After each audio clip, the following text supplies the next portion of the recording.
questions, corrections?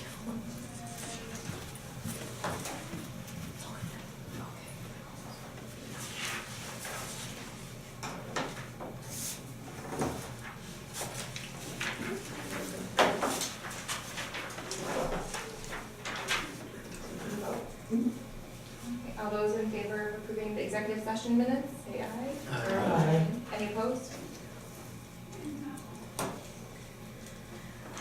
Okay, public comments, agenda items only, no public. President report, I don't have anything. Committee reports, we have finance. Okay, I make a motion to approve the financial reports for December 2018. Second. Does anybody have any questions? If you look on the cash statement, you can see all that money was moved into MV Financial. From the paper, e-pay, and yeah, in Illinois, right? Yeah.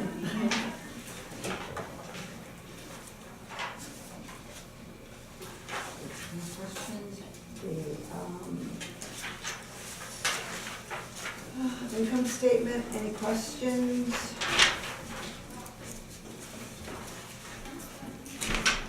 Nice job keeping it under budget overall. Mm-hmm. Also, so the remainder, does that then go into the special reserve fund? Where does that go? This isn't the final that we'll end up with because we haven't gone through the audit. So there's always Got it, some okay. last minute things that were, pushed back to 2018 or 2018 things that maybe actually should come out of the 2019 budget. So we don't have an exact amount. Right now, that money just stays in operating and it keeps us going until we start to get other tax monies in. Okay. We could at any time transfer a certain chunk of money into the special reserves if we wanted. Typically, I leave that money alone just to get us through the first couple of months where we don't have any tax monies coming in, and then transferring throughout the year. Because at any time, we can transfer things to the special reserves, with any cash and stuff. So there really isn't a time where we say, they do actually close out the books, but it isn't like, okay, here's a snapshot of our bank statement on that day, and then let's transfer that money. So right now, we just kind of leave it in there to make sure we can pay the bills for the next 2 months. Yes. Because they're coming in until tax. Right, so, and usually that will start to trickle in end of January and then through February, when we get that first wave of tax money. But we could, we could take a look at that and go, probably we're not gonna spend $250,000, we could maybe transfer it for $25,000 or something like that if we, but we don't have to right now. The check register, any questions? Can you remind me, 2978, what the Frontier Construction was? The 6200 was the replacement, the removal of the windows Oh, in okay. my services Yes. where the new face-up board Oh, looks at. right, okay.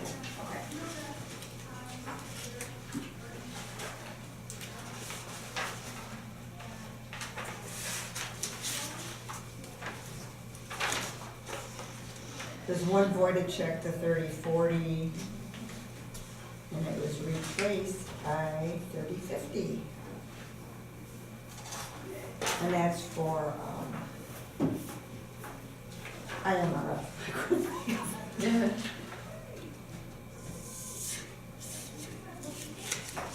2 employees that went from non-IMRF eligible positions to IMRF eligible positions, and so we have to, when we change their status in the payroll system, so we have to correct. This is 3041 and 3048 are individuals. 3041 to Ben Menace, that's a program. That's for a program, Oh. a presenter, for a program presenter. And then what, 3048. Oh, I'm sorry, 30, the 2 others that are to the village, is that what you're asking, Dr. Kelly? 41 and 48. 41 and 48? That's another. That's another, those are program presenters. All right.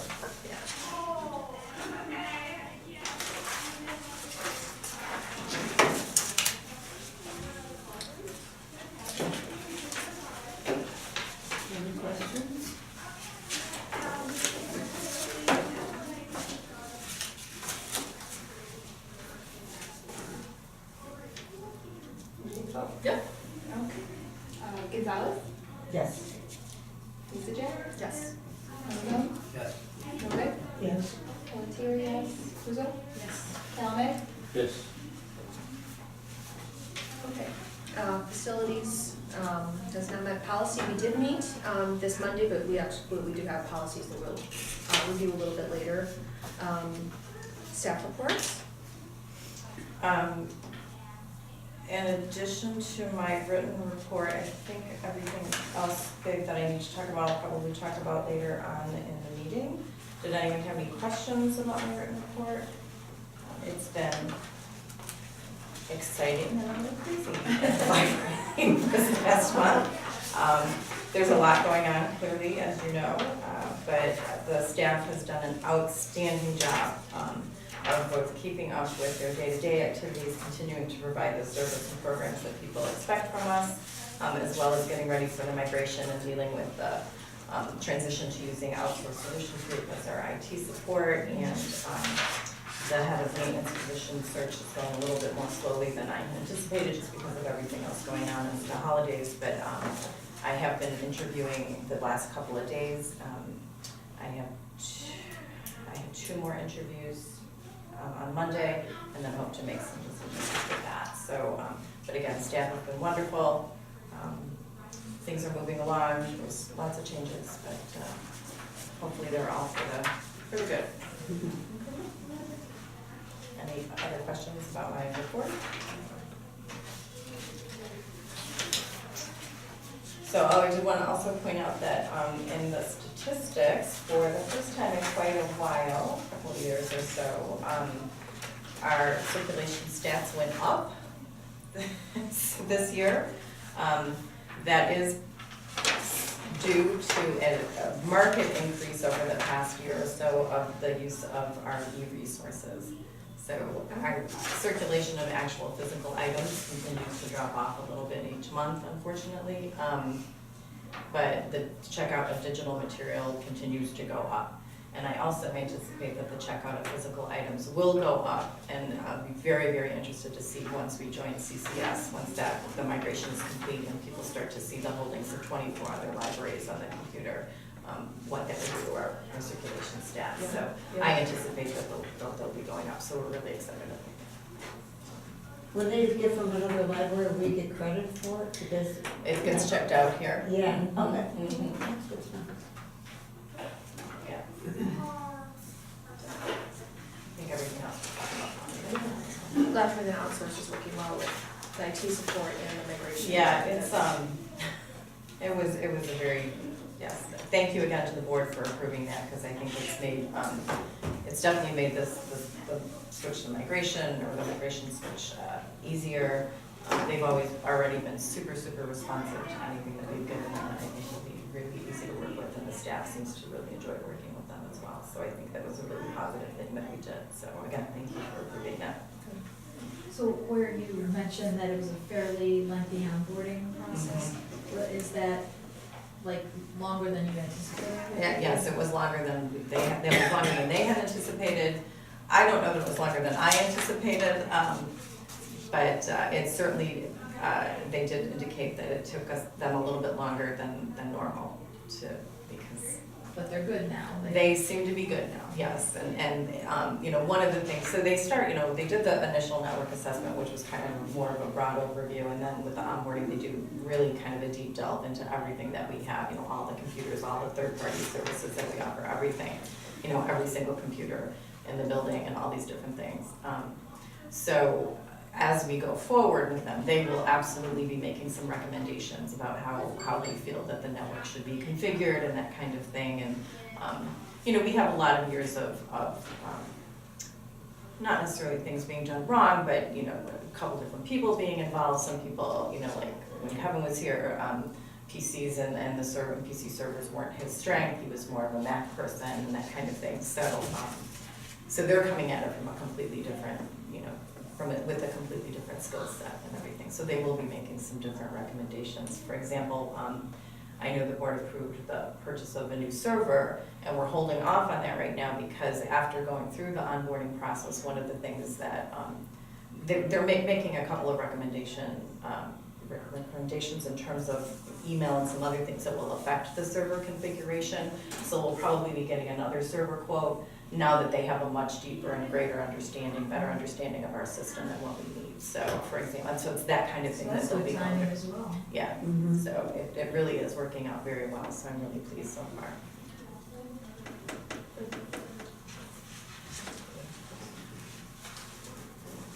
Any other questions?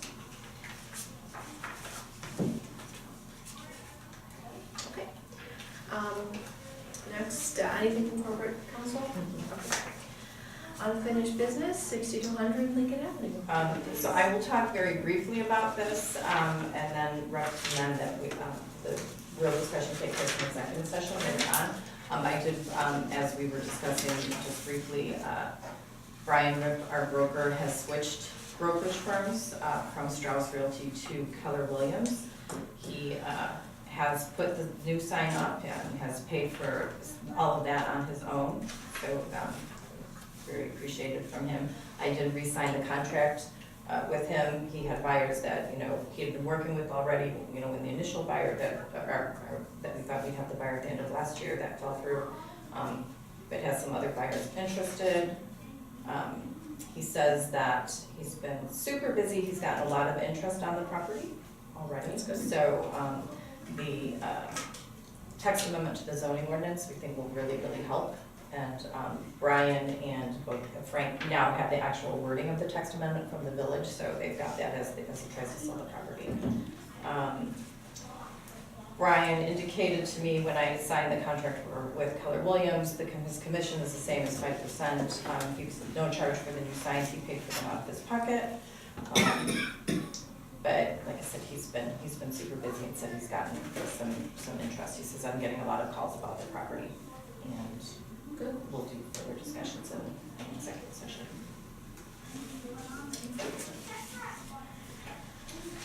Next, 2019 per capita grant requirements. So I know we've been talking about this a little bit, and part of this is, I apologize, we didn't go into this further last month, but I'm just gonna pass these around.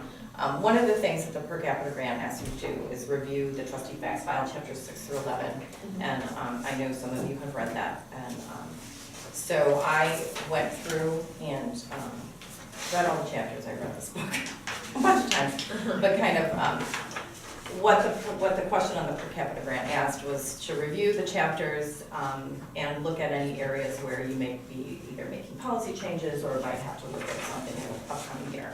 So this was just a brief summary from each chapter of kind of how we're already meeting either their guidelines for things or where there's areas that I feel like we might need to do some work in 2019, or areas that we know that we're going to be doing some work. So I can go through this really fast. I won't read it word for word, but by and large, we're really doing a good job. The board does a great job, and over the years has done a good job of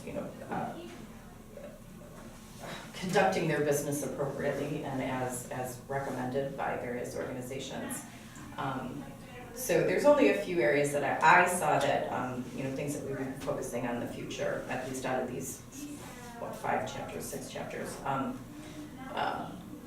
Under planning, we do have a strategic plan that goes through 2020. I think obviously that needs to be updated. We probably want to do maybe a little bit more in-depth strategic plan. I know that was done kind of in-house the last time, so we might want to get someone from the outside. We'll have to see how that goes. It's also done very quickly. And very quickly. They took something that existed. Right, so we just kind of tweaked it, yeah. But I think the other thing that we don't do, I don't want to say we don't do particularly well, but that there isn't a lot of thought given to how our day-to-day or even month activities or whatever tie into our strategic plan goals and objectives. And so I think that that's something that as we move forward with, the next strategic plan to work on that. Human resources, and the per capita grant question, they particularly wanted to focus on that area, but I think that the board and I think that the library then does a really good job with that. If you read the chapter, they spend a lot of time talking about the boards. One of the most important things they do is you hire a competent director and let that person do their job basically, and that staff and board interactions are appropriate. everyone gets written evaluations, we keep them under lock and key, that kind of thing. The one area that I said in 2019 that I thought that we needed to work on, and it is something that I'm planning on doing, is it's been several years since we did a formal compensation study. And so I am planning on contracting with HR Source, which used to be Management Association, to help us with the compensation study probably in the fall as we get ready for the 2020 budget year, in case they make some recommendations where we have to bump like grades up and that kind of thing, so that may impact the budget. So that was the one thing that I thought we needed to focus on in 2019. Facilities, you know, we're kind of bound by what we're bound by. You know, I did point out that I think, you know, the board recognizes, as do I, that I don't think the community at this particular point in time is willing, able to fund a new building. And so, you know, the goal of the board and staff is to do the best we can with what we've got. So I think that, you know, there's not much we can do about that, but we continue to, you know, keep up this facility as best we can.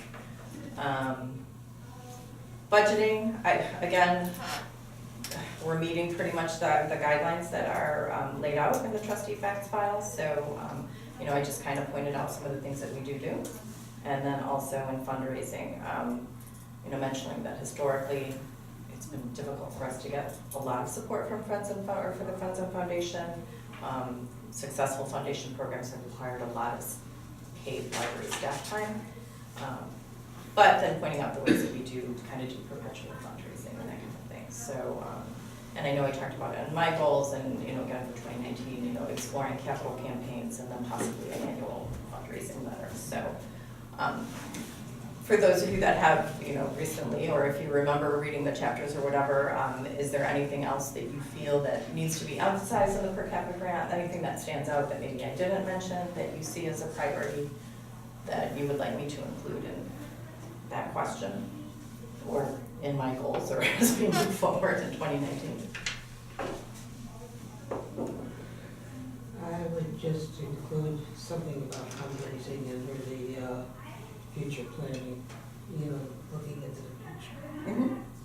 Yeah. Something, maybe not a foundation, or maybe Yeah. something like the vending machine. Yeah. It's a good way to get money that nobody's figuring out. Yeah, it's painless. Yeah. Yeah. Now, if we can come up with a couple other things that are painless, so Yeah, that would be great. pills or So, opioid, what did they call it, opioids? opioids, yeah. Yeah, that would be. Probably shouldn't be advertising that. So, I mean, if everyone's comfortable with this, what I will do, I mean, this is too long actually for the per capita grant. I'll have to see how many characters I get, but I will, you know, take bits and pieces from this if everyone is comfortable. If you agree that, you know, these are some of the areas that we need to focus on and that kind of thing, so. So that was it. Awesome, thank you. Okay, update on CCS migration. So I'm sure you've seen the publicity. We handed out some of it at the last month's board meeting. We sent out several email blasts to people. We have signage all over the library. Today was the day that we cut off access to people's account in the old system, or what will soon be our old system.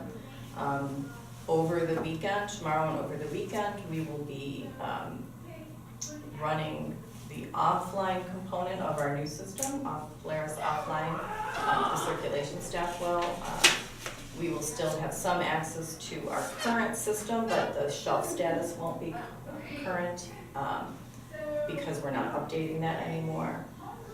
We anticipate go live could be as early as Monday afternoon on Polaris, more likely Tuesday morning. OSG staff will be out here all day on Tuesday to help us through. They came out on Wednesday. We had a punch list of some other things we just had to make sure they got done before migration, so they were out most of the day on Wednesday helping us with that. They will be out all day on Tuesday. We will also have a representative from CCS out on Tuesday as well to make sure that if we run into any issues, they can assist us with that. So a lot of things that go into this that, you know, you never even think about till, I mean, the public often doesn't know, and that's fine. That's you know, we're paid to do that, so we're totally fine with that. But we're all anxious for this to be done, but I think it's going pretty well. And again, I cannot commend the staff enough for all of their hard work. We are planning on having food for both staff and patrons early next week. So on Monday, I'm buying pizzas for the staff for lunch. We'll have coffee cakes in the morning on Tuesday for staff, and then donut holes and free coffee for the patrons. On Wednesday, we'll have free coffee and cookies for the patrons, and then I'm gonna get sandwiches from Subway for lunch for the staff. We've got some little giveaways for the staff, everything to say thank you. And food always helps. But I think I've gone through a couple of migration projects in the past at other places, and you know, they always have a tendency to work out, but like I said, the staff is willing to be commended for all of their hard work. So we're getting excited. I think it'll make a huge difference to our patrons, and you know, we're excited to see how, you know, what it does to our cert stats and those kinds of things, and just to be a part of CCS. It makes so much sense for us, and like I said, staff are excited, and surrounding libraries are excited. I mean, it's still crazy, you know, staff people still come up, we're so excited that you're joining, you know, so yeah, so it's nice, yeah. So yeah, that's where we're at. Great with that. All right. New business. We have policy review and approval. So the policy committee met on Monday. We reviewed several policies, and you should all have copies of all of them. So the first one we have is loan periods. It's probably not the first policy in your packet. I think it's oh yes it is, I'm sorry. The very first thing, and that you'll see when we talk about policy, is you have an updated policy review schedule. So this is current, kind of as of today. You'll see like the first set of policies, I'm saying the latest review date is January 2019, and then the rest of the groups of policies you'll see as we go throughout the year. So that's updated since the last one that I think I handed out to the trustees probably several months ago, so that's there. The first policy, this is kind of in conjunction with joining CCS. We did change some of the loan periods on these types of, anything that's not listed here, the loan period remained the same. These are only the loan periods that have changed, so I'm just asking the board to approve these. These put us more in line with other CCS libraries, and they're more generous loan periods for the patrons. I had a question about the new books. 21 days seems like a long period when people are on a waiting list generally. Yeah, it's, yes and no. One of the things that we've spent a lot of time discussing, you know, both as we get ready to join CCS and you know, as we discuss changing loan periods, and you know, it also has to do with how long do we keep new books on the new bookshelf and that kind of thing. I have told the staff that, you know, we really are a popular materials library. We're not a research institution. I mean, I would much rather the staff spend collection development money on things that people want and that they're gonna check out, rather than on something that, you know, review says is really good, but it's gonna sit on our shelf, and in 3 years we pull it because it's been checked out once or not, no times. I mean, that does happen, unfortunately. So one of the things that we're actively going to be doing going into the, you know, the new year and the future, and you know, joining CCS and stuff, is being more aggressive when we purchase copies of new books that we know we're going to have high demand to accommodate, you know, those items that potentially could have long. I was gonna ask that, like, are you gonna be, you know, especially with maybe like bestsellers, will you most likely be purchasing like a few extra copies? Yes. And Yes, at the beginning. One of the things we do now is, you know, we'll purchase a few copies, and then we kind of wait to see the hold ratio. You know, we'll buy a new copy for every, you know, 3 to 4 holds, whatever, depending on what the item is and that kind of thing. But now, you know, what I've instructed the staff to do is just to be, you know, a little, as I said, more aggressive that first time out and say, you know what, I know eventually, instead of thinking, I know probably I'll have to buy more copies, but right now I'm only gonna buy 3, just say, I'm gonna buy 5. And that, you know, when the demand dies down, then we can look at what we do with those copies that we pull. Either we sell them, you know, in the used book sale, or, you know, we put them at the Metro, or we do whatever. So, again, I'd much rather that our funds be spent on things that people are using and checking out and that they want. And that, to me, that's a better use of the money than buying something that's gonna sit on the shelf and never be checked out. Yeah, that's So, fine. yeah, so we talked a lot about this, so. No, you solved the problem with that. Yeah, so, and that's kind of, you know, our approach to all of these kind of new items and hot items, that kind of thing, is that, you know, sometimes libraries are good at limiting access as demand increases, which is kind of insane. You know, we're like, oh, we put more limits on something, but, so, you know, kind of in keeping with this whole idea about eliminating barriers to service and that kind of thing, is, you know, let's give people what they want initially, so. Before I was on the board, I volunteered here, and one of the things I was doing is putting those metal electrical strips into the books. And some of the things I was, whatever, I don't remember what it was called, but some of the books that came across the table were, what, why?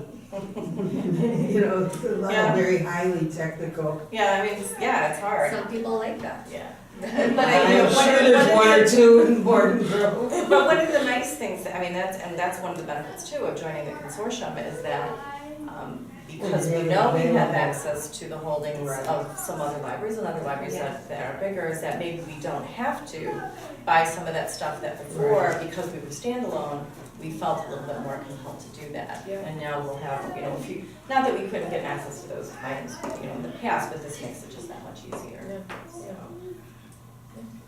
Well, we already talked about it. I'll make a motion to approve the loan periods policy. I'll second it.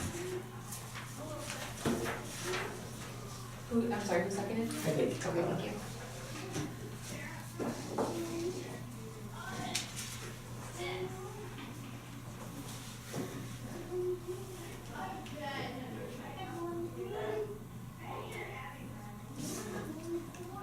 Is this a voice? You can voice vote. Okay, all in favor of approving the loan period policy, say aye. Aye. Opposed? Thank you. Next, I'll make a motion to approve the proctoring policy. Second.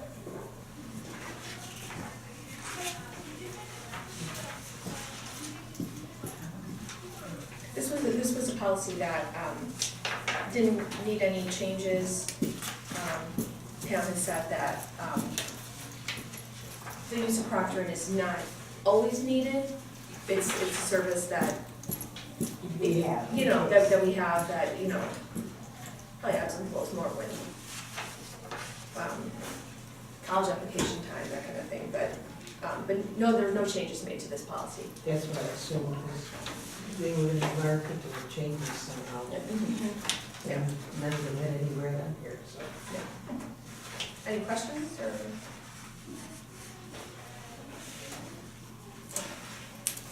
Okay, all those in favor of approving the proctoring policy, say aye.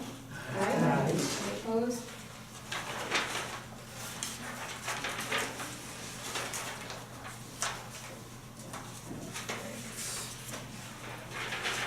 Next, I'll make a motion to approve the social networking policy. I'll second.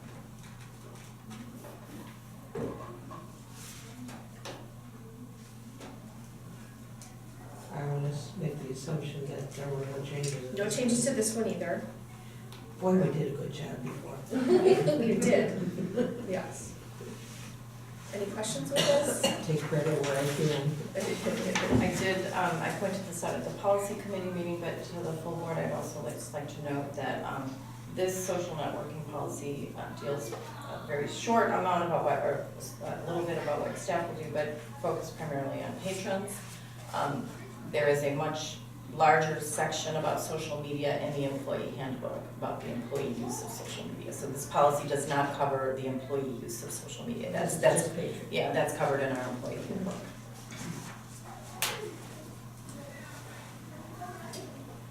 should there be a policy on social media? It is a policy, it's in our employee handbook is actually a policy. It's a policy, folks, so. Yeah, so, and it has been approved by the board. All those in favor of approving the spending policies, say aye. Social network. Oh, sorry, Social I already got it, and I wrote the next one. Social networking policy, thank you for the correction. Say aye. Aye. Any opposed? No. Make a motion to approve the spending policy. I'll second it. Again, no changes here. Any questions on this one?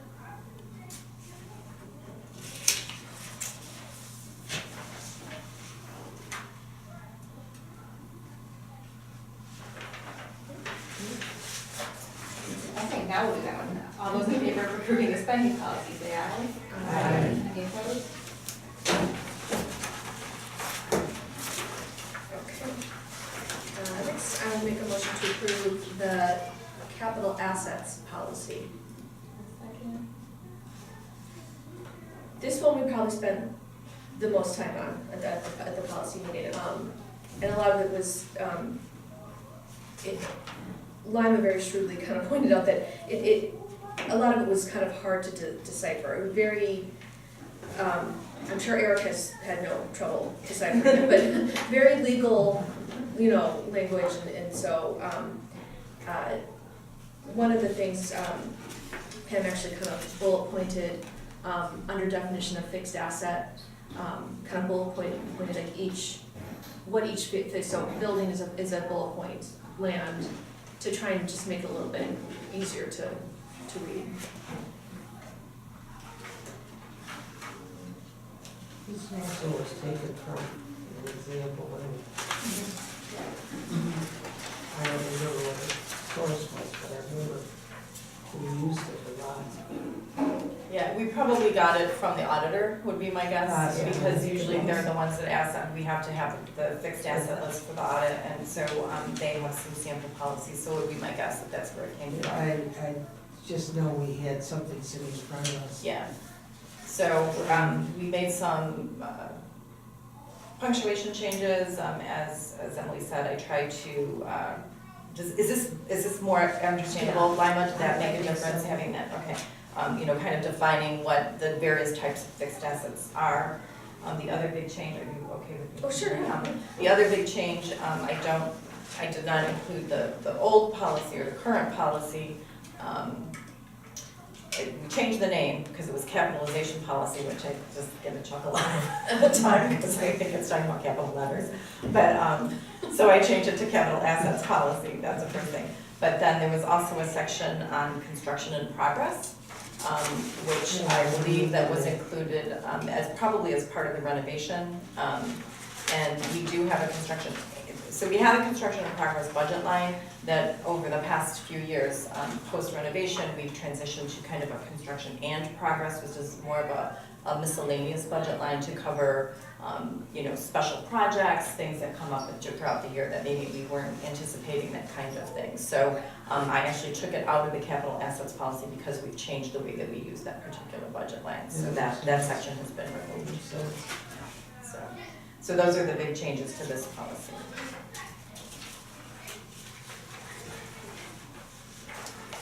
Any other questions or comments? Capitalization. I just laughed myself every time I put capitalization. I'm like, I capitalize my words appropriately, what is it? I before we capitalize I's and F's, so let's not do that. Okay, all those in favor of approving the capital assets policy, say aye. Aye. Any opposed?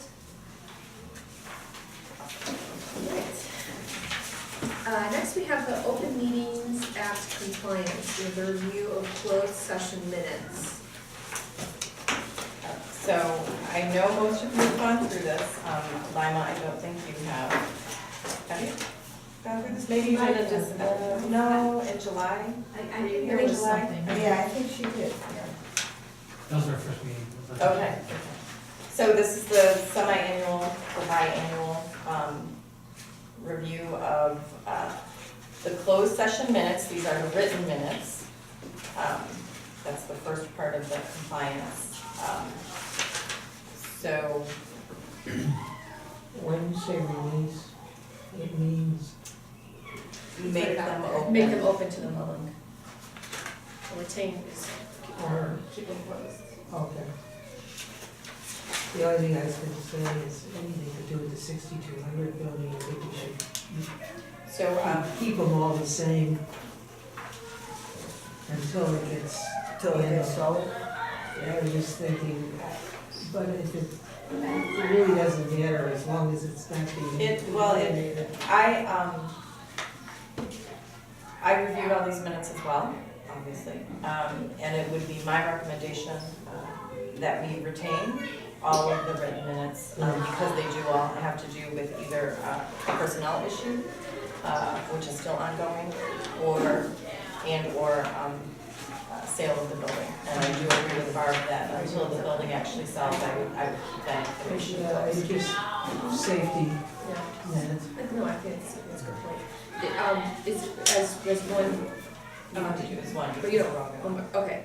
I will make a motion to retain the closed session minutes for September 13, 2018, October 5th, 2018, October 11, 2018, and December 13, 2018. I'll second them.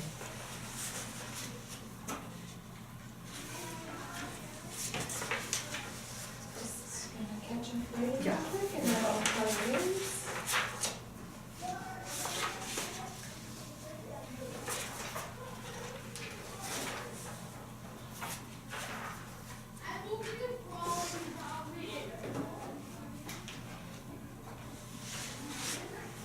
Okay. Mesa Jack, Yes.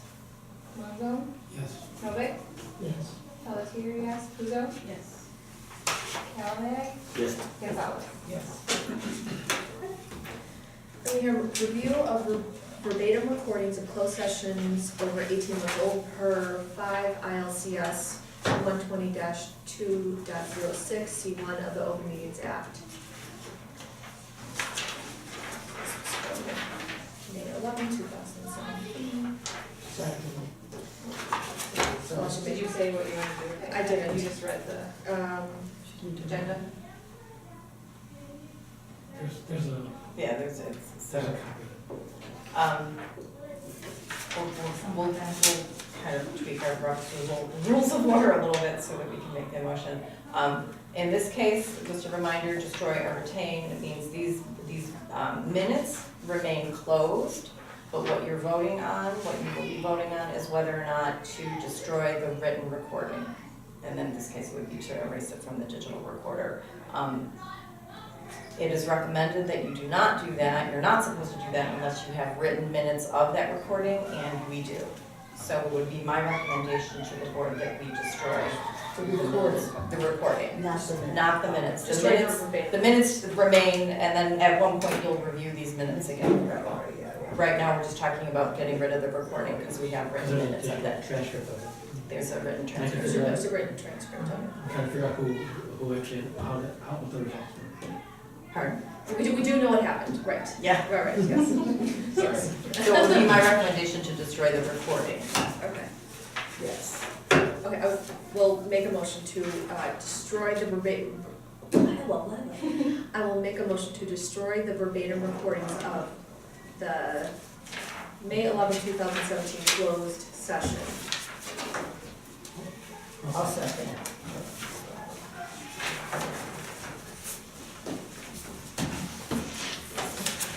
Monzo, Yes. Novak, Yes. Pelletier, yes, Puzo, Yes. Callahan, Yes. Gonzalez, Yes. Mesa Jack. Yes.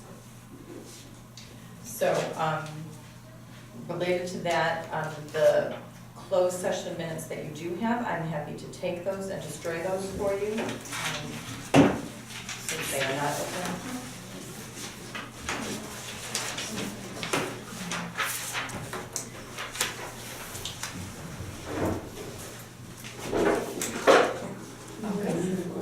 Yeah. Text me Yeah. when you finish you up, okay? Yes. Thanks. Should I give you these? Yeah, so waiting for you. She just wrote that. No, this is, Because we can have one. Just the- Yes, yeah. what about, oh, you gave her the other, Probably. yeah, you gave it to her. Do we have the digital recorder, Mitch? Yeah. Okay.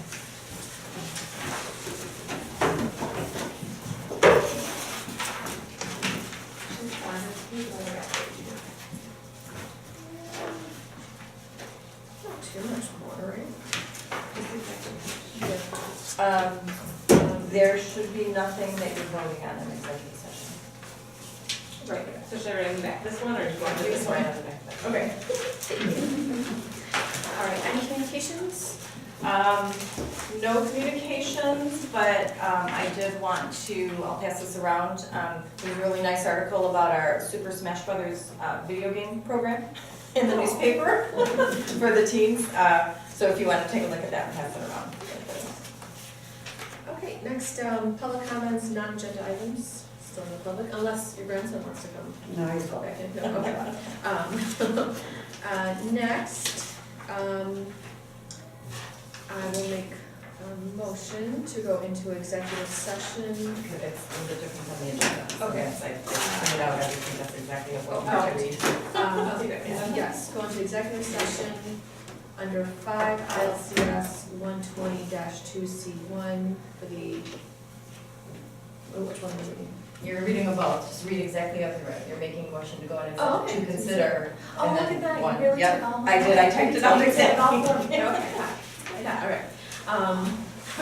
Motion to go into executive session to consider the appointment, employment, compensation, discipline, performance, or dismissal of specific employees of the public body pursuant to 5 ILCS 120-2C1, and the setting of a price for sale or lease of property owned by the public body pursuant to 5 ILCS 122C6. So it is 7:59. I will make a motion to resume open session for January 10th, 2019. Mason, Yes. Monzo, Yes. Novick, Yes. Pelletier, yes, Puzo, Yes. Calamag, Yes. Gonzalez. Yes. Okay, we're in open session, and it is, well, still 7:59. Meeting is adjourned.